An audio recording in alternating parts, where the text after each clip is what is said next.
অনাভাবে জীর্ণ শিব শক্তিহীন দেহ, অন্যের কারণে করে আত্মাহুতি কেহ, অন্যের কারণে নিজ পুত্র কন্যাগণে পরিত্যাগ করি যায় কত শত জনে। কহ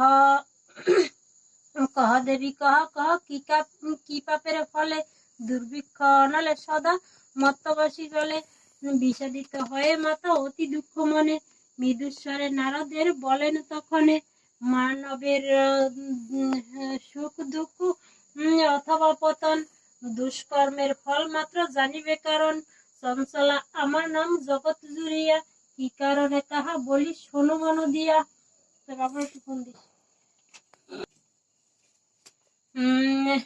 দুর্জনের রীতিনীতি করিয়া প্রবেশ, আর্য ভাব জাতি ধর্ম পরিশেষ,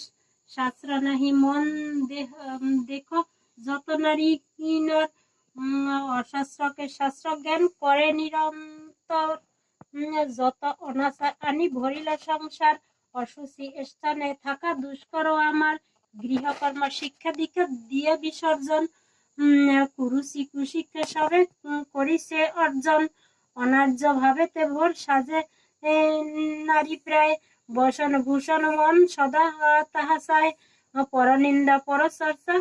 সদা ভালোবাসে, মিলিল সঙ্গিনী সদা সেই সব ভাসে, পুরুষের পরিহাস উল্লাসিত অতি, পাপ পূর্ণ সদা মন নষ্ট পথে মতি, দিবাভাগে নিদ্রা যায় ক্রোধ অহংকার, অলস্য কলহে